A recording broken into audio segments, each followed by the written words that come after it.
నమస్తే, welcome to NH TV. అమెరికాలో California రాష్ట్రంలో లాస్ ఏంజల్స్ నగరం గత 3 రోజులుగా అగ్నిగుండంలా మండిపోతోంది. నిరసనకారులు రోడ్లపైకి వచ్చి ట్రంప్కి వ్యతిరేకంగా, ట్రంప్ ప్రభుత్వానికి వ్యతిరేకంగా పెద్ద ఎత్తున నిరసనలు చేస్తున్నారు. అంతేకాదు పబ్లిక్ ప్రాపర్టీని కూడా ధ్వంసం చేస్తున్నారు. కొన్ని కార్లను తగలబెట్టేశారు. అలాగే నేషనల్ ఫ్లాగ్ని కూడా నిప్పంటించినటువంటి పరిస్థితి కనిపిస్తోంది. మరి కాలిఫోర్నియా గవర్నర్ అయితే ట్రంప్ను ఉద్దేశించి ట్రంప్ ఒక డిక్టేటర్ అంటూ ఆయన మాట్లాడడం జరుగుతుంది. అలాగే ఈ కాల్పుల్లో ఒక జర్నలిస్ట్ కూడా, ఆస్ట్రేలియాకి చెందినటువంటి ఒక రిపోర్టర్ కూడా గాయపడినట్టు కూడా మనకి తాజాగా వస్తున్నటువంటి సమాచారం. అసలు ఏంటి గొడవలు, ఎందుకు జరుగుతున్నాయి, దీన్ని మరి ఎలా సాల్వ్ చేయబోతున్నారు? ట్రంప్ సాల్వ్ చేస్తారా, లేకపోతే చినికి గాలివానలాగా మిగతా రాష్ట్రాలకి, మిగతా నగరాలకు కూడా ఇది విస్తరించేటువంటి అవకాశం ఉందా? ఏం జరుగుతుంది అసలు లాస్ ఏంజల్స్ నగరంలో?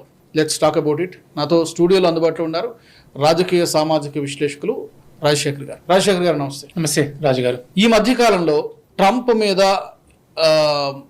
పెద్ద ఎత్తున విమర్శలు వస్తున్నాయి, అంతర్జాతీయంగా వస్తున్నాయి, విత్ ఇన్ ద కంట్రీ కూడా వస్తున్నాయి. సో ముందు ఈ టాపిక్ గురించి మనం తీసుకుంటే, లాస్ ఏంజల్స్ నగరంలో ఇప్పుడు అంతర్జాతీయ వార్తల్లో ఎక్కడ చూసినా ఇదే హైలైట్ కనిపిస్తోంది. తగలబడిపోతున్న కార్లు, వీళ్ళు రబ్బర్ బుల్లెట్లతో ఫైరింగ్ చేయడం, ఇవన్నీ కూడా జరుగుతుంది. ఎక్కడ మొదలైంది అసలు గొడవ ఏంటి? ముందుగా రాజు గారు, లాస్ట్ ఇయర్ అంటే 2024 అంతా కూడా, అంటే లాస్ట్లో ఎస్పెషల్లీ మనకి యుఎస్ ఎలక్షన్స్లో డెమోక్రాట్స్ నుంచి ఇనీషియల్గా బైడెన్, తర్వాత కమలా హ్యారిస్, ట్రంప్, ఇదంతా డిబేట్ జరిగింది చూసాం. ట్రంప్ అడ్మినిస్ట్రేషన్ అంటే న్యూ ట్రంప్ అడ్మినిస్ట్రేషన్ యొక్క one of the major policy ఏమున్నాయి అంటే ఇమిగ్రెంట్స్ అందరినీ, దేశంలోని ఇమిగ్రెంట్స్ అక్రమ వలసదారులందరినీ ఐడెంటిఫై చేస్తాము, పట్టుకుంటాము, వాళ్ళందరినీ కూడా బయటికి పంపించేస్తాము. ఈ దేశము అమెరికాలో నీతిగా నిజాయితీగా ఉంటూ ట్యాక్సులు కడుతూ పనిచేసుకున్న వాళ్ళకే తప్పితే అక్రమంగా వచ్చి ఇక్కడ ఉండే వాళ్ళకి స్థానం లేదు, వాళ్ళందరినీ పంపిస్తాను అన్నది ట్రంప్ యొక్క one of the major policy decision తీసుకొని వచ్చారు. యాజ్ పర్ 2021 లెక్కల ప్రకారమే చూసుకున్న అమెరికాలో 10.1 మిలియన్ అంటే 1 కోటి పైన అక్రమ వలసదారులు ఉన్నారనేది దేశం మొత్తం మీద ఉన్నారనేది ఒక స్టాటిస్టిక్స్. అంటే ఒక 3% ఆఫ్ ద పాపులేషన్, అంటే ప్రతి 100లో 3 అక్రమ వలసదారులు అనేది వాళ్ళ నేషనల్ రికార్డ్స్ చెప్తా ఉన్నది. నిజంగా చెప్పాలి అంటే 100లో 3 అనేది కొద్దిగా పెద్ద నెంబర్, చాలా పెద్ద నెంబర్ వాస్తవానికి చూసుకుంటే. అయితే దీనిలో భాగంగానే గవర్నమెంట్లోకి వచ్చిన వెంబడే ICE, immigration and customs enforcement అనేది ఒక డిపార్ట్మెంట్. వాళ్ళు ఏంటి అంటే ఈ అక్రమ వలసదారులందరినీ ఐడెంటిఫై చేసి వాళ్ళందరినీ డిపోర్ట్ చేయడం కానీ, అరెస్ట్ చేయడం కానీ, ఇట్లాంటివి చేసేది వాళ్ళ పని. ఇప్పటికీ కొద్ది నెంబర్ అటు ఇటుగా ఉండొచ్చు. అప్రాక్సిమేట్గా జాన్లో ట్రంప్ అడ్మినిస్ట్రేషన్ వచ్చినప్పటి నుండి ఒక 75,000 మంది వరకు వాళ్ళని అయితే అరెస్ట్ చేయడం కానీ, బయటికి పంపించడం కానీ జరుగుతూ వచ్చింది. దీనిలో భాగంగానే జూన్ 6 రోజు లాస్ ఏంజలస్లోకి ప్రైమరీగా వాళ్ళు వెళ్ళింది 2 ఏరియాలు, పారామౌంట్, వెస్ట్ లేక్ అని.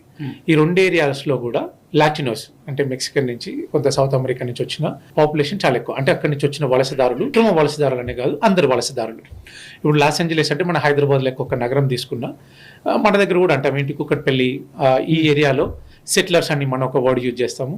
ప్రైమరీగా ఆంధ్ర నుంచి వచ్చిన వాళ్ళు, ఇక్కడ ఎన్నో రోజుల నుంచి ఉంటున్న వాళ్ళు ఇక్కడ ఉంటున్నారు. అదేవిధంగా పారామౌంట్, వెస్ట్ లేక్ అనే ప్రాంతాలలో లాటినో కమ్యూనిటీ పీపుల్ చాలా ఎక్కువ మంది ఉంటారు. ఈ ఐసీఈ ఏదైతే ఇమిగ్రేషన్ అండ్ కస్టమ్స్ ఎన్ఫోర్స్మెంట్ ఉందో, వీళ్ళందరూ కూడా ఆ రోజు అక్కడికి వెళ్ళడము, అక్కడికి వెళ్ళేసి అక్కడైతే ఎవరెవరైతే అక్రమ వలసదారులు ఉన్నారో అక్కడ ఫ్యాక్టరీలో, ఏదో ఫ్యాషన్ డిస్ట్రిక్ట్ అనే ఒక ఏరియాలో ఫ్యాక్టరీలోకి వెళ్ళి కొంతమంది అక్రమ వలసదారుని అరెస్ట్ చేయడానికి కోసము ట్రై చేస్తున్న క్రమంలో అక్కడ ఉన్న మిగతా వాళ్ళు కూడా, అసలు మేమందరం అక్రమ వలసదారులు ఏం కాదు, ఇక్కడ హార్డ్ వర్క్ చేసుకున్న పీపుల్ చాలామంది బతుకుతున్నారు, కొంతమంది నిజంగానే ఆ దేశంలో గత 5 ఏళ్ల నుంచో 10 ఏళ్ల నుంచో ఉండొచ్చు, వాళ్ళకి ఫ్యామిలీలు సెటిల్ చేసుకోవచ్చు, అక్రమంగా వచ్చారా లేదా అనేది లీగాలిటీ చూసుకున్నా కానీ, అంటే ఆ కమ్యూనిటీలో ఆల్రెడీ ఉంటూ అక్కడే వాళ్ళతోటి ఫ్రెండ్స్, ఫ్యామిలీస్ అంతా ఉంటున్నారు కాబట్టి వీళ్ళందరూ వచ్చి మమ్మల్ని అనవసరంగా హింస పెడుతున్నారని ఒక పుకారు ఒకటి లేసి, దాంతోపాటు అక్కడ ఉన్న చాలా మంది జనాలు రోడ్ల మీదకి రావడము, ఒక 5 కార్లని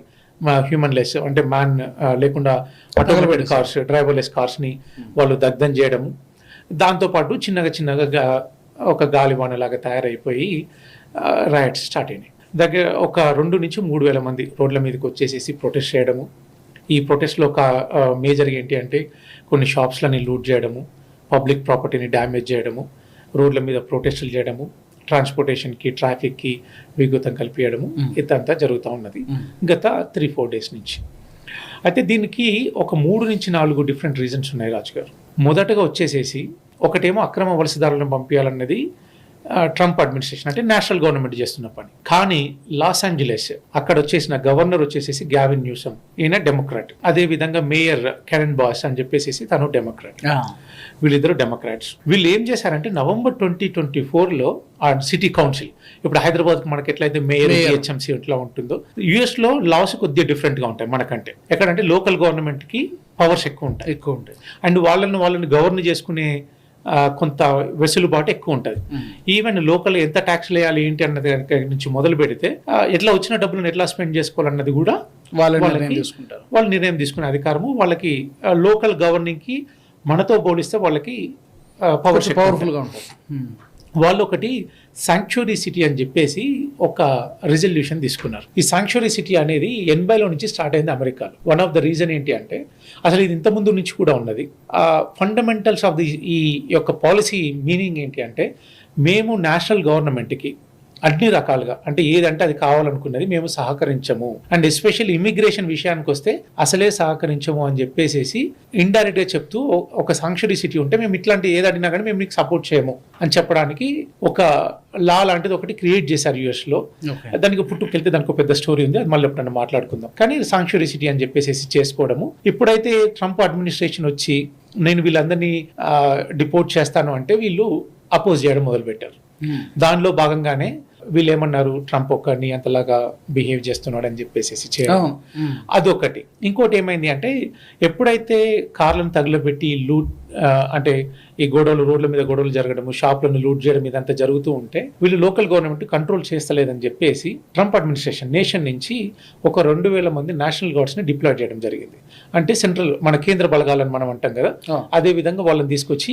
ఇది చాలా రేర్ గా జరుగుతుందని విన్నాను. రేర్ గా జరుగుతుంది. నేషనల్ గార్డ్ ట్రూప్స్ అనేది చాలా రేర్ గా జరుగుతుంది. చాలా రేర్.